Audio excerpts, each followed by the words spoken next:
안녕하세요. 국어 시간입니다. 잘들 지내셨는지요? 화나죠? 네. 낮에 제가 녹음을 한 상황이라 좀 그러실 수 있어요. 제가 이제 여기저기 지나가면서 이제 성인학습자들 많이 만나는데 저를 이렇게 와서 보시면서 국어 선생님 막 이러면서 열이면 아홉 분이 숙제가 너무 많아요. 그러셔서 제가 상당히 민망한데요. 그 다른 공부는 그냥 듣고만 스쳐 지나가시잖아요. 그래서 국어는 이 틀을 잘 잡아 놓으시면 나머지 때 공부를 하실 때도 좀 도움이 되실까 싶어서 나름 엄청나게 힘들게 네 자료를 들여다보면서 찾아보면서 이러면서 사실 만든 거거든요. 그래서 뭐 제가 뭐 바꿔야 되겠다 이건 아닌데 정말 생각이 안 나시는 분이 계시면 그냥 딱 틀어놓고 이렇게 다른 거 하시고 이렇게 딱 끄지 마시고요. 제가 말씀드리는 거 수업 시간에 말하잖아요. 그거 그대로 적어 갖고 오셔도 괜찮습니다. 그래서 한번 프린터를 뽑아서 이렇게 좀 적어 갖고 오시면 그래도 이분이 국어 시간에 흐트러 보내지 않았구나. 우리가 뭐 영어 잘해야 되겠죠. 수학도 잘해야 되겠고요. 중국어도 잘해야 돼요, 사실은. 근데 우리는 누구 사람이에요? 네, 우리는 한국 사람이에요. 한국말도 잘해야 됩니다. 그래서 웬만하면 조금. 근데 나는 도저히 이건 힘들어서 못하겠다. 뭐 이러시는 분은 그대로 그냥 되시는 대로 하십시오.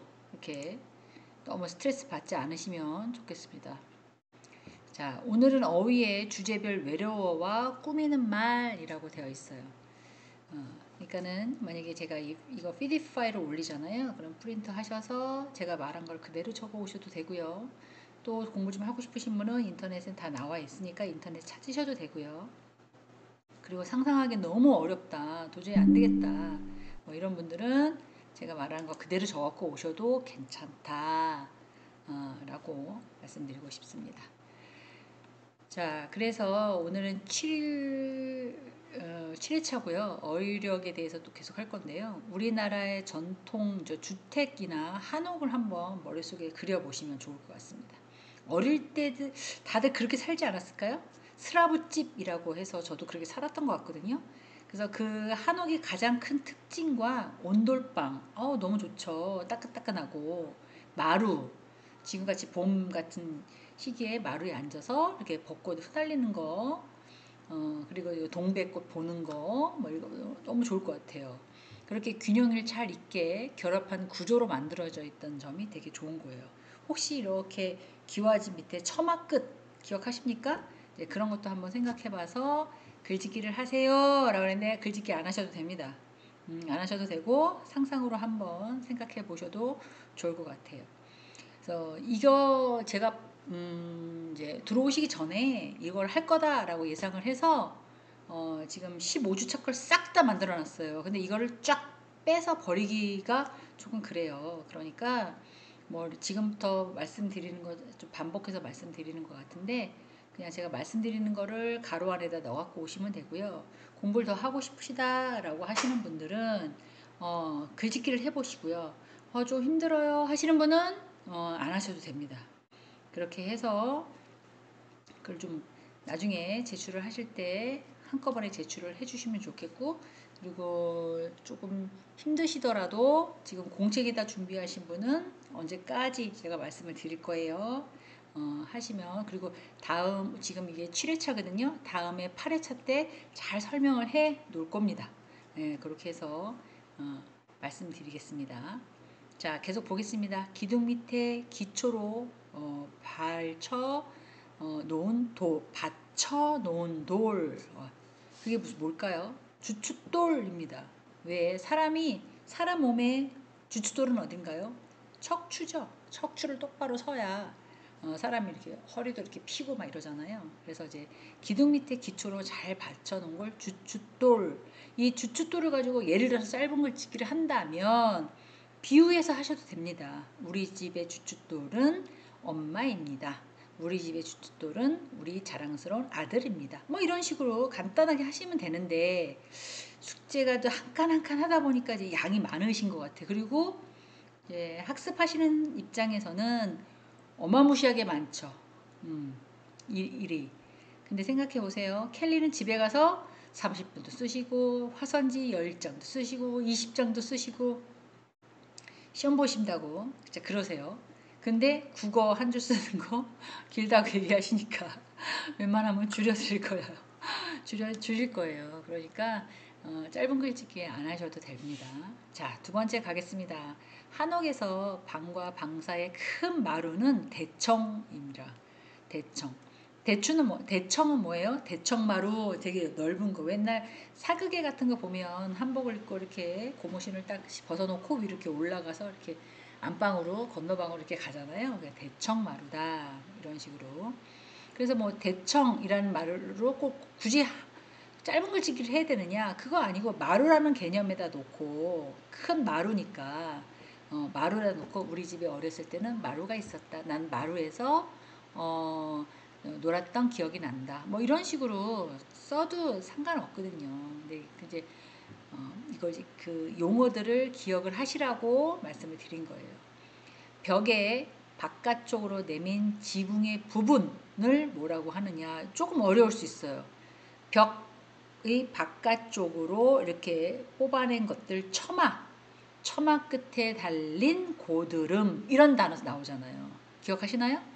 처마 끝에 이렇게 내려서 지금 화면상으로 이렇게 내려서 있기 때문에 비가 오면 처마 끝에 이렇게 달려 있다고 맨 끝이 이런 식으로. 그죠? 모양도 내고 막 이러니까 그 집이나 벽 천장에다가 그리는 그림 같은 걸 단청이라고 그러잖아요. 처마 물이 내려오면 이렇게 세모로 되어 있는 이유는 비가 오거나 눈이 오면 밑으로 떨어져라. 그래서 처마 밑에 달려있는 고드름 뭐 이런 식으로 얘기를 했던 걸로 기억이 납니다. 그러니까 지붕의 모서리라고 생각하시면 돼요. 처마가. 자, 불을 떼거나 더운 물, 전기 등으로 바닥을 덮게 하는 방을 뭐라고 하느냐? 온돌방. 온돌방은 요새 있어요, 없어요? 없어요. 그 어디 가세요? 찜질방 같은 데 가시잖아요. 근데 바닥이 좀 따끈따끈한 한증막도 있지만 온돌방 전체가 훈훈해가지고 약간 하는 그런 식으로 하는 데가 있죠. 그래서 온돌방. 저 어릴 때는 안방에 온돌방이었고 구들장이었죠. 거기 밑에다가 이렇게 보온 도시락이 아니라 이렇게 밥을 해서 싸서 거기다가 이렇게 막 넣었던 기억이 납니다.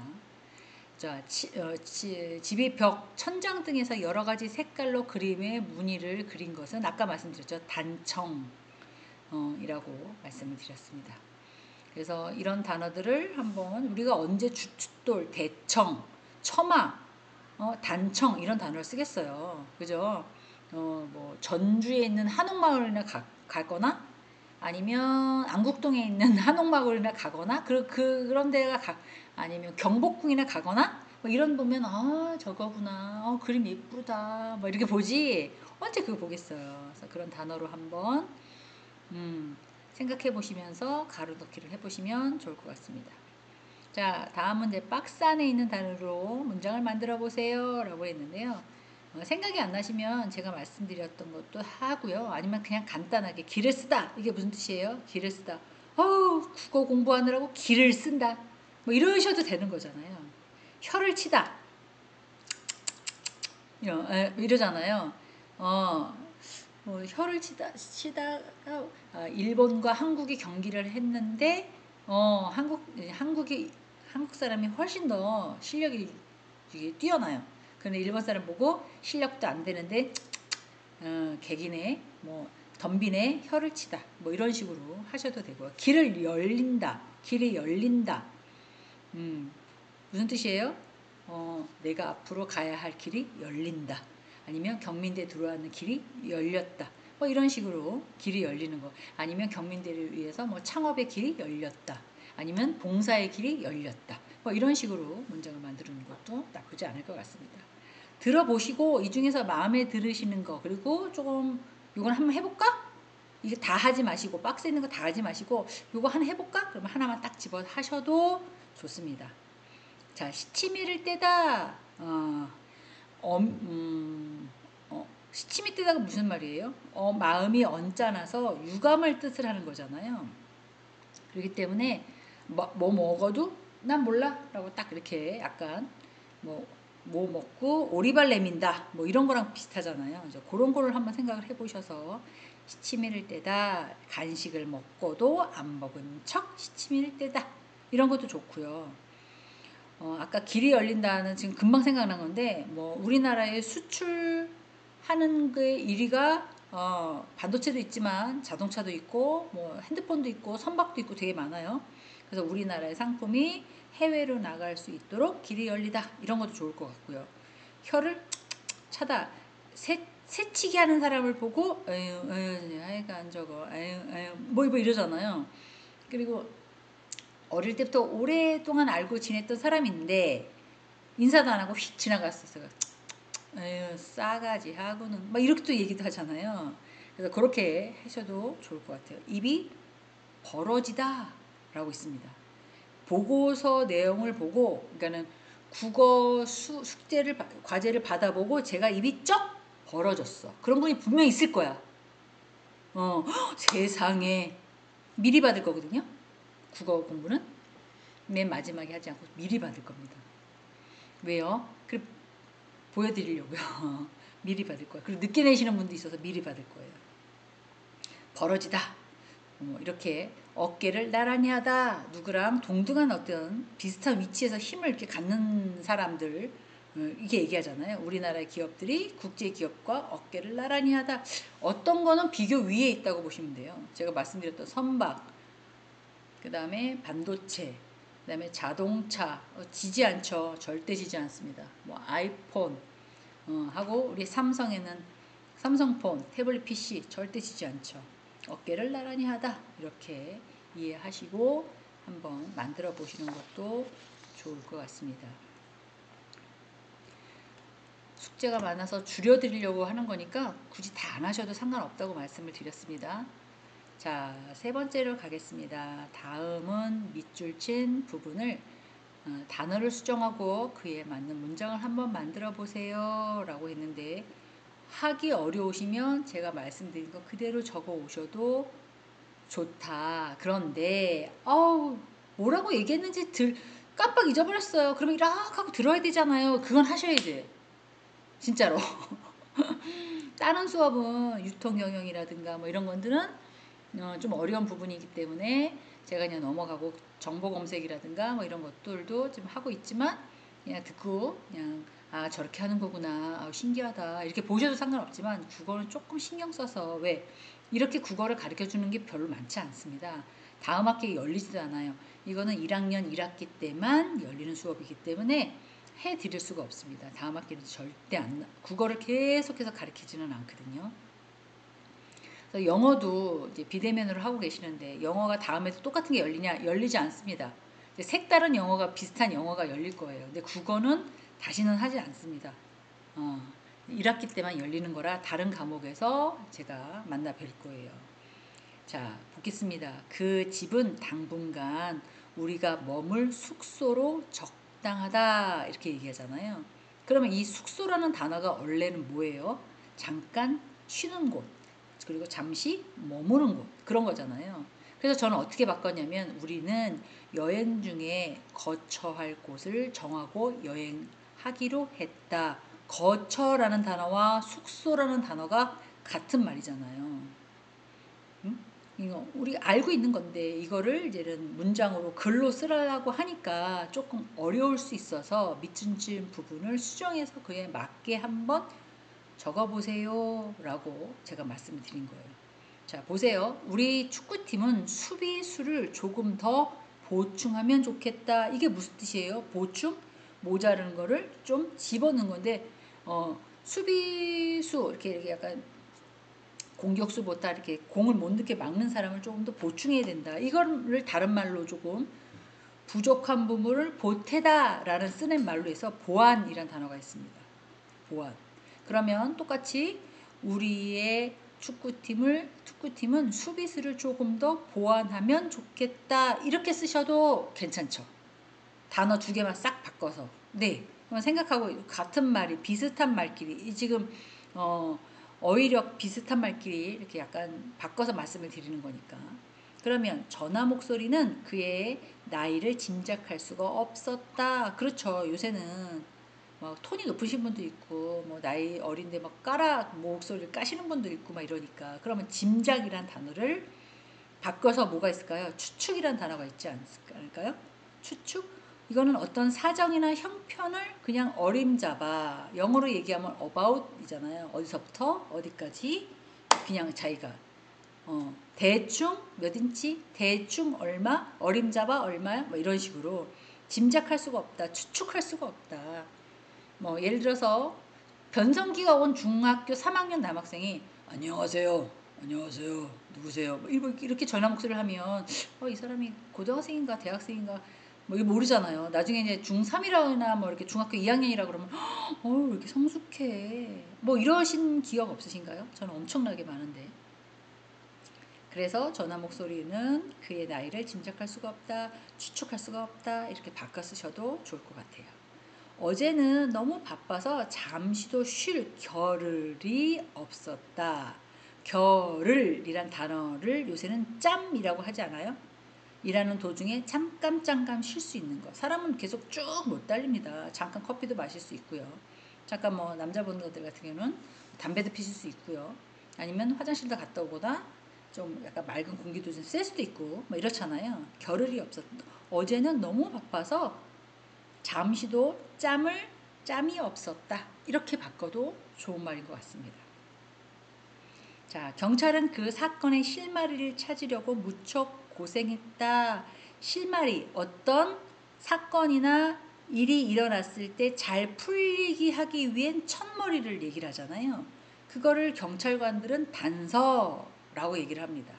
실마리랑 단서란 단어랑 거의 비슷한 그런 용어들로 사용하고 있죠. 그러면 경찰은 그 사건의 단서를 찾으려고 무척 고생했다. 이렇게 해도 되나요? 그렇죠. 그렇게 해도 됩니다. 저는 그렇게 생각합니다. 자, 그 다음에 저의 침입을 잦은 해안 지방의 백성들은 고난이 심했다라고 얘기를 하고 침략, 적의 침입, 그 다음에 적의 침략, 뭐 어떤 불법으로 쳐들어가는 그런 행위, 뭐 이런 것들을 침략이라고 얘기하잖아요. 그래서 이렇게 침입을 침약으로 바꿔서 쓰셔도 좋겠다. 임금은 전쟁을 마치고 돌아온 병사들을 위해 잔치를 베풀었다. 잔치랑 바꿀 수 있는 게 뭘까요? 파티인 거야? 임금이 전쟁을 마치고 돌아온 병사들이니까 그때는 옛날이었잖아요. 임금이라고 하면 지금은 임금이 아니잖아요. 그런 단어를 안 쓰잖아요. 그러면 뭐라고 하면 좋겠어요? 파티는 안 맞겠죠? 그럼 뭐가 맞을까요? 뭐 연회를 열어라 뭐 이런 단어 쓰지 않았을까요? 그래서 생각이 안 나시면 잔치와 비슷한 용어 뭐 친입과 비슷한 말 그런 단어는 달라도 뜻이 비슷한 것들 뭐 이런 것들로 해서 한번 작성해 보시라고 만들었는데 공부하기 힘드시면 제가 말씀드린 거 그대로 적어 오셔도 그래도 이분은 강의를 잘 듣고 잘 적어갖고 오셨구나 이렇게 인지하겠습니다. 공부하기 참 힘드시죠? 네. 국어를 해서 숙제를 많이 내서 괴롭히겠다 이런 의도는 없었고요. 왜냐하면 국어든 영어든 캘리든 음악이든 자꾸 연습을 통해서 하셔야 돼. 해보셔야 되는 거죠. 그죠? 근데 지금 평상시에 우리가 쓰는 우리가 한글을 모르겠어요. 말을 못하겠어요. 한글말을. 그건 아닌데 똑같은 용어라 하더라도 어려운 게 있습니다. 좀 애매모호한 게 있죠. 근데 우리는 그 약간 바디 랭귀지라고 그러죠. 사람과 사람들이 만나서 얘기를 하면 무슨 뜻인지는 알아들어요. 그죠? 근데 지금은 뭐 하러 오셨어요? 공부하러 오셨어요. 책으로 어떤 문장으로 어떤 이런 걸 보고 이제 해석을 하셔야 되는 입장이라면 케어과도 마찬가지고 콘텐츠도 마찬가지고 막 꼭 그쪽 분야를 하더라도 다 글로 뭔가를 하실 거잖아요. 그러면 그런 뜻을 조금 더 이해하셔야 되기 때문에 국어의 이런 어휘나 독해를 제가 많이 집어넣은 겁니다. 그래서 단어를 모르실 수는 없잖아요. 날씨가 무슨 뜻인가요? 네. 우리가 지금 하고 이거를 가르쳐 드릴 수는 없잖아. 그렇잖아요. 그걸 모르시는 분은 없다고 생각해요, 저는. 한글을 모르시는 분은 없고 조금 말하기 어려운 거 그리고 뭐 이렇게 조금 생각이 안 나면 다른 말로 변화시켜서 말하는 거 그리고 글을 많이 읽고 무슨 뜻이구나 이게 뭐 때문에 이걸 썼구나 이런 걸 인지하는 게 과연 도움이 될 것 같다 대학생으로서 그래서 판단을 해서 이렇게 만든 겁니다. 자, 네 번째로 가겠습니다. 다음의 뜻을 여러 개인의 낱말이다. 각 상황에 맞는 문장을 한번 만들어 보세요. 좋다라는 개념이 엄청나게 많죠. 좋다. 지금 금방 날씨가 맑고 고르다. 제 뒤에 지금 막 약간 제가 지금 화면으로 제 모습을 보면 뒤에가 약간 밝거든요. 지금 이거 찍는 시간이 한 3시 반 넘었습니다. 4시 다 돼가요. 그런데도 지금 봄으로 여름으로 가고 있는 계절이기 때문에 되게 밝죠.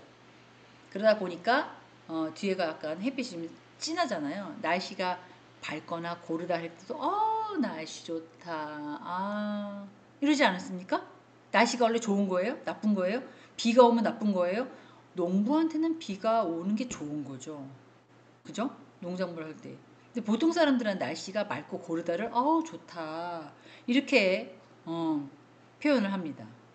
그리고 성품이나 인격 등을 원만하거나 선한 것도 나 성격 좋다 막 그러면 좀 까칠하고 뭐 딱딱 떨어지고 OX 딱 나눠주고 나는 원래 거짓말은 안 해. 난 틀린 말을 안 해. 나는 원래 그런 사람이야. 정확한 사람이야. 이런 사람은 성격이 나쁜 거야? 그건 아니란 말이에요. 그죠? 근데 우리는 그렇게 표현을 하고 있죠, 지금. 그래서 뭐 신체적으로 조건이나 건강 상태가 보통 이상의 수준이면 건강 좋네요. 좋으시네요. 아직도 다리 아주 그냥 튼튼하고 다리 아주 그냥 실하네요. 좋아 뭐 이렇게 표현하잖아요. 그렇게도 좋다라는 표현을 하고 있습니다. 또 어떤 성질이나 내용 등의 보통 이상의 수준으로 만족할 때 이 기계 성격 이거 뭐 예를 들어서 자동차를 막 운전했는데 성능이 너무 좋아. 이거 좋네. 스피드 죽이는데 뭐 이렇게 사람들이 표현하잖아요. 좋다라는 표현이 어마무시하게 다 들어갑니다. 그러면 지금 지금 제가 지금 짝대기로 1, 2, 3, 4, 4칸을 만들어 놨어요. 4칸, 3칸, 2칸, 3칸, 3칸 이렇게 칸을 만들어 놨잖아요. 그 중에서 제일 마음에 드시는 거 하나 딱 골라서 한번 좋다라는 의미로 써보시라는 의미였어요. 이 문장이 각 상황에 맞게 문장을 만드세요. 하나씩 다 만들려면 일이 많으니까 예를 들어서 제가 한번 만들어 보겠습니다. 나는 건강이 아주 좋다? 무슨 뜻으로 얘기한 거예요? 지금 좋다의 세 번째 걸로 얘기를 한 거예요. 또 누가 또 이렇게 얘기하면 입 마른 소리 하고 있네. 입 바른 소리 하고 있네. 장담하는 게 아니에요. 또 막 이렇게 얘기하실 수도 있어요. 그렇지만 나는 건강이 아주 좋다. 컨디션이 아주 좋다. 이런 뜻은 신체적인 조건이나 건강 상태가 보통 이상의 수준이야. 이 뜻으로 좋다는 단어를 사용한 거예요. 또 하나는 오늘 영화 본 게 기대 이상으로 좋아. 이런 거 얘기하잖아요. 그럼 뭐예요? 네 번째 걸로 얘기하는 거죠. 성질이나 내용 등의 보통 이상의 수준으로 만족할 만한 좋다라는 의미에서 좋다를 제가 쓴 거죠. 그래서 제가 한 거 말고 이거 그대로 써갖고 오셔도 되고요. 아니면 그냥 이거 듣고 말을래 안 써갖고 오셔도 괜찮습니다. 자, 빠지다 한번 가볼까요? 빠지다. 어느 정도로 이익이 남다. 뭐 이런 어느 정도 이익이 남아 있다. 뭐 이렇게 박힌 물건이 제자리에 나온다. 빠지다. 이익도 안 남아. 마진 없어요. 남는 거 없어요. 막 이러지 않았습니까? 언니 이거 가져가. 아줌마 이거 가져가도 마이너스냐. 마이너스. 떨이 그냥 가져가. 뻥이라고 생각합니다. 저는. 네. 그렇게 얘기하잖아요. 그리고 뭔가를 나무에 못이 꽝 박혔어요. 그거를 이렇게 해서 빼요. 그러면 또 빠지다라는 단어도 사용하고요. 또 원래 있어야 할 것이 모자라는 경우 아우, 물이 1리터 있어야 되는데 햇볕이 진하니까 물이 줄어서 빠졌네 많이. 밑으로 새은 건 없는데 증발했나? 아, 부족하네. 뭐 이럴 때도 빠지다를 많이 쓰잖아요. 뭐 이런 거 제가 한번 써보게 얘기해 볼게요. 목 제가 가시를 그러니까 생선을 먹다가 목에 가시가 걸린 경우가 있었어요. 그래서 그거를 병원에 가서 뺐어요. 일반 뭐 도저히 못 빼겠더라고요. 그럼 뭐예요? 목에 걸린 가시가 빠지다. 무슨 뜻이에요? 두 번째로 쓴 거죠. 박힌 물건이 제자리에서 나오다. 이런 식으로. 그 의미는 우리가 다 알고 있잖아요. 그리고 회비를 거둔 돈이 이상하게 10만 원에서 1,000원이 빠지다. 이거 무슨 뜻이에요? 하나, 둘, 세 개에서 무슨 의미로 제가 썼을까요? 원래 있어야 할 것에 모자라다 라는 회비를 거둔 돈에서 이상하게 10만 원에서 1,000원이 빠지다. 돈을 덜 받았거나 뭐를 계산할 때 더 주거나 아니면 내 돈하고 섞여서 내가 착각하거나 셋 중에 하는 거잖아요. 그러면 원래 있어야 할 것에 모자른 거 빠지다. 세 번째 의미로 저는 그렇게 쓴 거입니다. 이런 식으로 한번 좋다, 빠지다. 아니, 좋다라는 단어를 모르시겠어요? 빠지다라는 단어를 모르시겠어요? 모르시지 않을 거라고 생각합니다. 하지만 한국말은 쓰는 용어가 다 달라요. 우리 알고는 있지만 알아는 듣지만 글을 쓰거나 뭔가를 할 때 어떤 표현을 하실 때 학문적으로 표현하실 때 의미를 알고 쓰셔야 하셔야 될 것 같아서 이런 식으로 한번 해봤습니다. 쌓다라는 단어가 있어요. 물건을 차곡차곡 포개어 구조물을 이루다. 그것도 쌓는 거죠. 벽돌을 쌓다. 뭐 이런 식으로. 또 여러 개의 물건을 겹겹이 포개해서 얹어 놓는다. 어디에 뭐 주거나 아니면 보관하거나 이럴 때 흐트러 놓을 수 없으니까 막 쌓아놓는 거잖아요. 뭐 이렇게 해서 쌓다라는 게 있어요. 근데 이거 말고도 되게 많죠. 쌓다라는 의미를. 뭐 집을 짓거나 이렇게 구조물을 할 때도 쌓다 그러고 물건을 쌓다 그러고 왜 이렇게 쌓았어? 아 진짜 이렇게 이상한 짓해. 뭐 이런 경우도 있고요. 뭐 예를 들면 겨울에 먹을 양식을 창고에 쌓았다. 누가 그렇게 하나요? 뭐, 사람들도 그러고 뭐 예를 들면 뭐 식당을 하시는 분도 그렇게 하시잖아요. 그런 것도 해당이 되는 거죠. 그러면 여기서 첫 번째와 두 번째 어디에 해당이 되게끔 제가 했냐고요. 두 번째 여러 개의 물건을 겹겹이 쌓기 위해서 만들어 놓은 거죠. 자, 그 다음에 보겠습니다. 그 다음에 이제 깊다가 있어요. 이건 생각이 신중한 것도 깊다. 저 사람 상당히 심사숙고하네. 뭐 이런 거잖아요. 그리고 수준이 높거나 정도가 심하다도, 너무 광범위한 생각을 하고 있어. 우리가 알 수 없는 생각까지 저 사람은 해. 사고가 너무 깊어. 진짜 부담스러워. 또라이 같아. 뭐 이렇게도 얘기도 하고요. 겉과 속까지 거리가 멀다. 또 그럴 수 있습니다. 겉에서 속까지의 거리가 좀 멀다.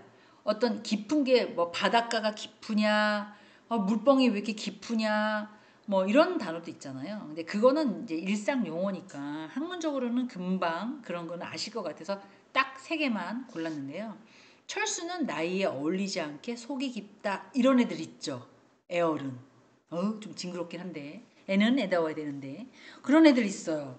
거기에 속이 깊다는 생각이 신중하다라는 의미에서 너는 어떻게 그런 생각을 하니? 어머, 너 대단하다. 뭐 그런 의미에서 얘기한 거예요. 또는 어머니는 미술을 전공하셔서 그림의 조예가 깊어. 이게 무슨 뜻일까요? 수준이 높거나 정도가 심하다는 뜻에서 깊다라는 뜻을 얘기하는 거죠.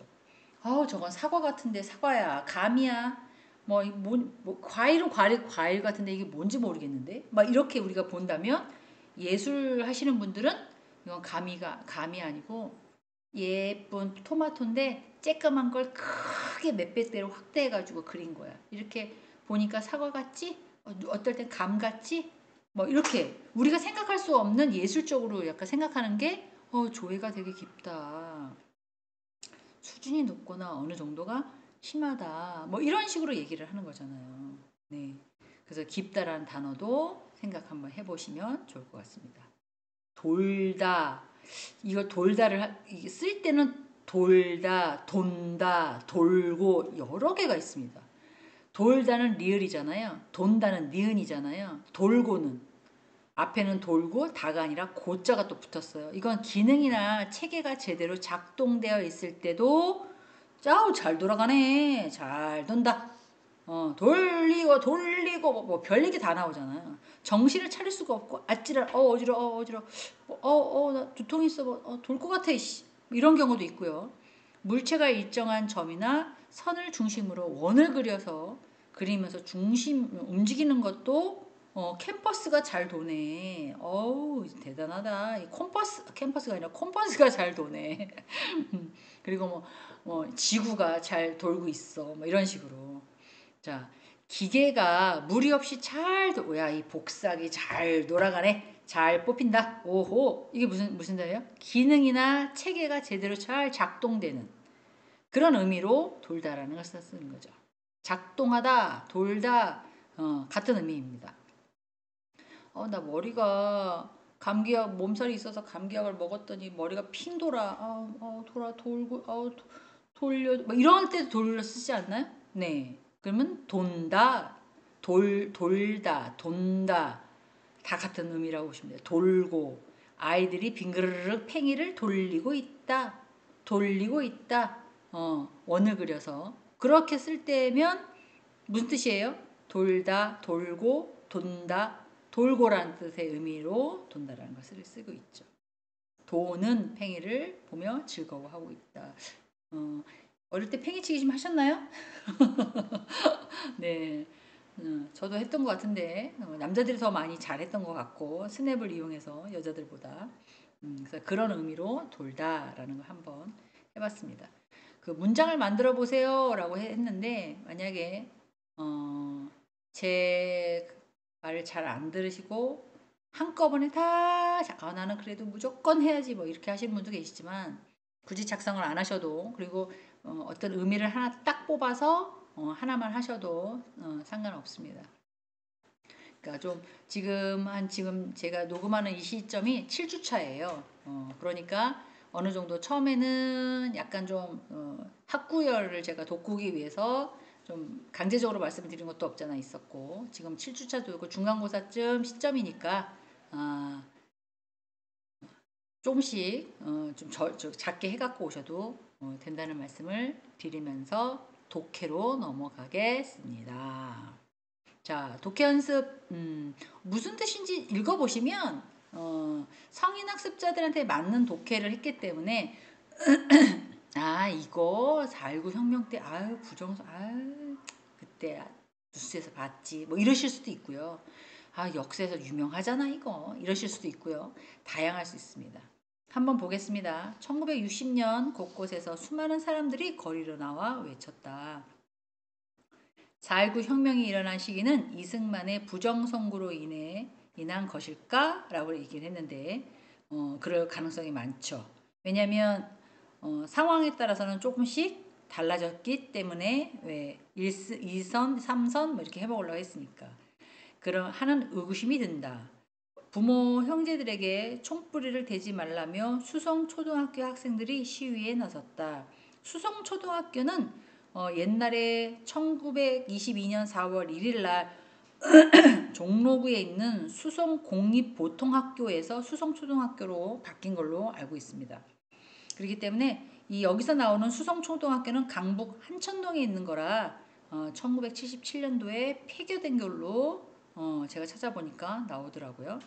그러니까 그 당시에는 수성공립보통학교 그렇게 얘기하면 못 알아들을 수도 있어. 수성초등학교 이렇게 얘기를 한 걸로 압니다. 시위에 나선 같은 반 친구들이 경찰이 쓴 총에 맞아 숨졌기 때문이다. 초등학교 학생들까지 나와서 부정선거에 대한 어떤 시위를 한 걸로 나와 있어요. 1948년도 우리나라 오타가 나왔습니다. 우리 나자밖에 없어요. 옆에 뭐가 있어야 될까요? 라자가 있어야 되겠죠. 초대 대통령의 이승만은 대통령의 국회의원을 뽑게 했고 4년에 2번까지 할 수 있었다. 1948년도 대한민국의 정부가 수립을 준비하던 국회의원들의 선출한 대통령은 바로 이승만이었다. 그 다음에는 이승만이 지지하지 않는 사람들이 많았으며 다시 대통령이 될 수 없을까봐 두려웠던 이승만은 자신을 지지해 줄 정당인 자유당을 조직했고 온갖 방법을 써서 국민의 투표를 통해 대통령을 직접 선출하도록 헌법을 1차 개헌이라고 되어 있습니다. 헌법을 개정하는 것들을 얘기를 하죠. 우리나라는 성문 헌법으로 규정의 절차가 되어 있습니다. 그래서 그 규정의 절차에 따라 그 조항을 삭제하고 수정할 수가 있습니다. 그래서 첫 번째로 법을 바꾸는 거 1차, 2차, 3차 뭐 이런 식으로. 근데 법은 제가 생각하는 법은 물론 만들어 놓기는 해요. 근데 상황과 시대가 변하면 법도 좀 바뀌어야 된다고 생각합니다. 여기는 들어오면 안 돼! 라고 했지만 상황에 따라 시대가 많이 바뀌니까 또 지금 뭐 이렇게 아이폰 시대, AI 시대, 챗 GPT 시대 지금 동영상으로 강의 들 거라고는 상상도 못 하셨어요. 코로나라는 그런 어떤 바이러스 때문에 이런 현상이 일어났고 지금 그 저희가 받아서 쓰고 있잖아요. 그렇기 때문에 조금씩 법은 사회적인 현상과 우리가 삶의 패턴이 바뀌었으니까 거기에 맞춰서 조금씩 바뀌어야 되는 게 맞다라는 게 제 생각입니다. 그렇지만 뭐 이런 식으로 어떠한 한 사람의 개인을 위해서 법을 개정한다? 이런 건 조금 문제가 있겠죠. 그리고 선거를 실시해서 1952년 두 번째 대통령에 당선된다. 재집권, 다시 집권에 성공한 이승만 대통령은 계속 대통령이 되기 위해 중간에 헌법을 다시 바꾸었다. 이게 2차 개헌이 됩니다. 이 당시 우리나라에서도 미국처럼 부대통령이 있었지만 대통령의 역할을 제대로 할 수 없게 되었을 때 그저 대통령의 뒤를 잇는 자리였다라고 되어 있죠. 그러다 보니까 사람들이 어떻게 생각하겠습니까?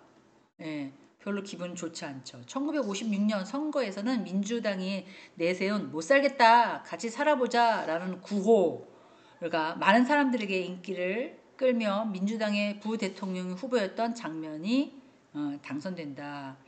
그 구호가 어떤 집회나 시위에서 물러나라 물러나라 뭐 이렇게 하는 것처럼 요구하는 그런 주장일 수도 있고요. 그리고 이 구호가 여러 가지 뜻이 있는데 재난이나 어려움을 처할 때 도와주는 거 구호 물품 갖고 왔습니다 뭐 이렇게 쓰시잖아요. 그럴 때도 가능합니다. 이거 말고도 뜻이 많긴 하지만 중요하게 사용하는 뜻은 두 가지다라고 인식하시면 될 것 같아요. 투표일 전에 미리 투표해 놓거나 투표할 때 여러 명이 짝을 지어 공개 투표하도록 했고 지금으로서는 상상도 할 수 없는 일들이 하였다. 심지어는 투표함을 바꾸거나 개표수를 조작하였으며 이 모든 것들을 자유당의 이승만과 이기붕 후보를 단성시키기 위한 것이었다. 아실 거예요. 대부분. 저도 뭐 그때 태어나진 않았지만 역사적으로 엄청나게 너무 많이 들어가지고 3월 15일 투표 당일부터 사람들은 부정선거의 항의를 시작했으며 마산에서는 학생 시민들이 선거를 무효로 요구하는 시위를 벌였고 경찰의 시위대를 향해 총을 쏘아 사망자가 발생하자 부정선거를 주도한 최인규 장관이 물러나면서 시위는 조금 진정이 되었다. 이런 것들을 우리가 되게 겪고 이겨내고 그래서 선진국의 대한민국이 된 걸로 생각이 듭니다. 계속 가겠습니다. 그런데 시위 중에 실종되었던 고등학생 김주열이 경찰에 쏜 최루탄에 맞아 사망하였다는 소식이 한 달여 만에 알려진다. 이 소식에 모든 국민들은 시위를 더욱 거세졌고 전국으로 확산되었으며 시민의 분노가 폭발하였다. 얼마나 화가 났을까요? 그죠? 최루탄이 맺기는 한데 그래도 그걸 쏘면 또 이렇게 사망하는 경우도 없잖아 있나 봐요. 드디어 4월 19일 아침이 밝아 이른 아침부터 서울 시내 대학생과 중고등학생, 초등학생까지 거리로 나와 이승만 대통령이 있는 경무대를 향했다. 시민들도 합류해서 서울 시내 온통 민주주의를 외치는 시위대열로 뒤덮였다. 그때 경찰 시위하는 사람들을 향해 총을 쏘기 시작했고 수송초등학교 6학년인 전한승 학생이 시위를 응원했던 도중 경찰관이 쏜 총에 맞아 숨지는 사건이 발생됐다. 지금 몇 명이 죽은 겁니까 도대체? 어린 학생들이. 그죠? 한편 데모에 참여한 여기 데모라는 단어 한번 보세요. 안에 대자가 아니라 바깥 대자입니다. 우리가 큰 데모는 어떻게 보면 그 데모는 신앙의 중심에 있으면서 이 사람의 신앙을 내가 똑바로 세울 이 사람의 신앙이 똑바름을 내가 인정합니다라고 후견하는 사람을 데모라고 얘기를 하고요. 여기서 쓰는 데모는 많은 사람들이 공견연하게 의사 표현을 하고자 하는 집회를 데모라고 얘기하죠. 발음이 똑같죠? 데모와 똑같죠. 근데 쓰는 뜻은 다릅니다. 이런 것들을 기억하고 계셔야 되는 거죠. 데모에 참여한 진영숙 학생도 경찰이 쏜 총에 맞아 그만 목숨을 잃었다. 다음은 그 학생이 편지의 내용이다. 이거 되게 긴데 중간에 제가 딱 잘랐거든요. 시간이 없는 관계로 어머니 뵙지 못하고 떠납니다. 끝까지 부정선거의 데모로 싸우겠습니다. 지금 저와 모든 친구들, 그리고 대한민국의 모든 학생들은 우리나라 민주주의를 위해 피를 흘립니다. 어머니, 데모에 나간 저를 책망 마시옵소서. 우리들이 아니면 누가 데모를 하겠습니까? 저는 아직 철이 없는 줄 잘 압니다. 그러나 국가와 민족을 위해 길이 어떻다는 것을 잘 알고 있습니다. 저의 모든 학우의 죽음을 각오하고 나간 것입니다. 지금 몇 학년이라고요? 이 학생이? 중학생인가 그럴 거예요. 제가 알기로는. 이런 생각을 갖는다는 자체가 옛날에 김광석인가? 그 사람이 서른쯤이라는 노래를 했어요. 서른이 되면 중년이었습니다. 애기들이 크고 20살 때 결혼해서 애기들이 5, 6살, 좀 많게는 10살 정도 되는 중년이었어요. 근데 지금은 30살은 중년이 아니죠. 40이나 되든가 45 정도 돼야 중년이라는 단어를 사용하는 거잖아요. 그만큼 수명이 많이 올라간 겁니다.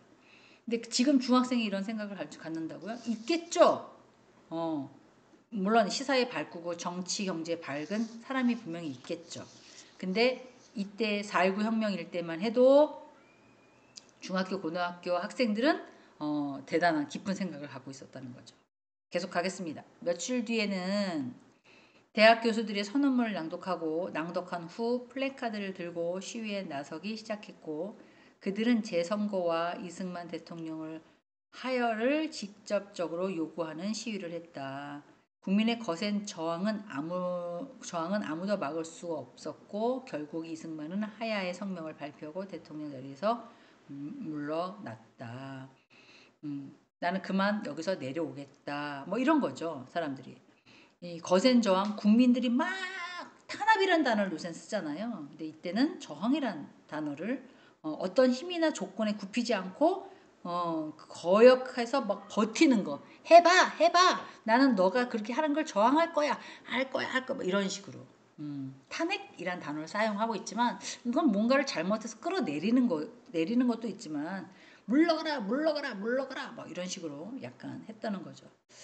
그 생각해보면 뭐 조선시대부터도 그렇지만 일제감정기라든가 6월 25일 그 분단 국가라든가 이런 어떤 고뇌라면 고뇌겠죠. 전쟁의 아픔을 겪고 우리만의 어떤 그 자유와 민주를 찾기 위한 그런 끊임없는 노력들은 역사적으로 길에 남을 것 같습니다. 자, 이제 마지막으로 향해 읽겠습니다. 4.19 혁명이 지난 지 일주일 만에 이리고 국민이 원한다면 대통령직을 물러날 것이며 지난번 3월 15일 선거에서 많은 부정이 있었다고 하니 다시 대통령의 선거를 치르겠다고 발표를 한다. 4.19 혁명은 국민이 승리한 혁명이었다. 국민의 주권이 있다는 것을 보여준 혁명적인 사건으로 4.19 혁명이라고 불린다. 대단해요. 저희 나라도 그렇지만. 근데 지금은 이런 것들이 무슨 일만 있으면 다 먹혔으니까 무슨 일만 있으면 데모로 집회하고 무슨 일만 있으면 데모로 집회하고 이런 것들은 자제해야 되는 거예요. 사기업에서도 그렇고 공기업에서도 그렇고 지금 대학생 데모들은 많이 없어졌어요. 그런데 사기업들 노동조합이라는 걸 만들어서 데모를 많이 하잖아요. 그리고 뭐 국가사업에는 뭐 버스라든가 아니면 지하철이라든가 이런 것들 파업도 많이 하잖아요. 국민들의 불편함을 해소시키면서까지 본인들의 어떤 그 불편한 것들을 채우려고, 그러니까 남이 불편한 거를 배제시키고 우리의 불편한 것들을 채우려고 하는 것들은 조금 자제해야 되지 않겠는가. 지금 누구도 데모하고 있습니까? 의사들도 데모를 하고 있는 상황입니다. 지금 상황이. 네, 신고제라 그런 것 같습니다. 자, 계속 가겠습니다. 이후 국회는 대통령의 권한을 줄이고 국무총리가 국가의 실질적으로 지도 역할을 맡을 수 있는 내각 책임제로 헌법을 고쳤다. 이게 개헌 3차라고 보시면 되고요. 내각 책임제는 국회의 신임에 따라 정부가 설립하고 존속적으로 정치 제도를 할 수 있도록 만드는 것들을 내각제라고 얘기하죠. 내각 책임제. 이거는 영국에서 18세기 초에 영국에서 시작을 됐고요. 우리나라는 이거를 받아들여서 국회를 통해서 정부의 시책을 감시하고 대통령이 잘하고 있는지 그 정치 공약을 하고 있는지 물론 개헌과 개정을 할 수 있죠. 법을. 그게 합법적인지 이런 것도 감시를 하고 있습니다. 그래서 새 헌법에 따라 치러진 선거에서 민주당이 큰 승리를 거두고 장면이 국무총리가 되었으며 시민이 적극 참여하여 독재 정권을 무너뜨린 민주주의 혁명이다. 이후 우리나라의 민주주의 발전에 크게 기여하였으며 우리나라는 국민이 나라의 주인이 되는 민주주의가 제대로 실현되었다. 하나씩 이제 뭐 교육을 해서가 맛이 아니라 이제 사상이 저희가 이제 미국 사상 약간 민주주의 사상을 받았기 때문에 그런 걸로 인해서 많이 개선이라고 표현할까요? 이제 그런 것이 된 걸로 생각합니다. 자, 좀 줄였습니다. 위 글을 읽고 무슨 생각이 나셨는지요? 이렇게 하면 좀 더 편해지실 것 같아서 요약해 보세요. 그랬더니 어머 세상에 이걸 어떻게 요약을 해요? 알 수도 없는 말을 이렇게 너무 많으셔서 제가 한번 어떤 생각이 드셨어요? 뭐 이렇게 누구는 어머 진영숙 학생이 이런 생각을 갖는다는 게 너무너무 안타까웠다. 뭐 이러셔도 되고요. 그리고 뭐 체류탄원과 시위에 따라서 누구 죽었다, 누구 죽었다, 누가 줬다 뭐 이랬잖아요. 이제 그런 어떤 희생자들에 대한 키포인트도 또 가실 수도 있고요. 그리고 왜 도대체 경찰이 국민을 위해서 총을 겨뤄서 많은 사람을 죽였을까요? 도대체 그 이유가 뭘까요? 뭐 이런 식으로 또 하신 분이 있고 이런 모든 큰 사태를 도대체 누가 만들었어? 도대체 뭐 이러실 수도 있고요. 여러 가지 생각이 있을 거라고 믿습니다. 그러니까 본인의 생각을 윗글을 읽고 무슨 생각을 하셨는지 좀 적어갖고 오시면 좋을 것 같아서 한번 해봤습니다. 아까도 말씀드렸지만 이렇게 과제에 대해서 너무 예민하게 생각 안 하셨으면 좋겠고요. 그리고 중간고사 때 한 번, 기말고사 때 한 번 받을 생각입니다. 이거 끝나고 8주차 때 제가 약간 미니로 해서 올려놓을 거니까 해갖고 오시면 좋을 것 같습니다. 네. 어떤 분은 국어 시간이 그냥 이렇게 허투루 들으면 안 되고 열심히 와서 들어야 된다. 과목 중에 근데 이제 어느 분들은 이거 말고도 할 게 엄청 많잖아요. 그래서 좀만 줄여주세요. 뭐 이러신 분도 계시고 다양하게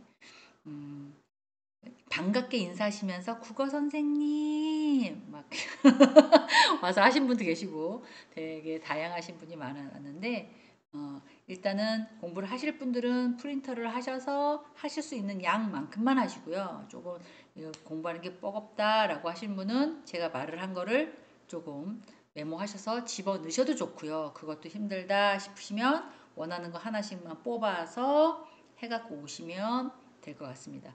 그렇게 막 스트레스 안 받으셨으면 정말 좋겠습니다. 음, 자, 7회차는 이걸로 끝나고요. 제가 녹음을 하루 한꺼번에 할 거거든요. 8회차 거 한꺼번에 할 거니까 같이 보실 수 있도록 열어드리겠습니다. 그래야 미리 또 준비도 하시니까. 네. 이번 수업은 여기서 마치겠습니다. 감사합니다. 안녕히 계십시오.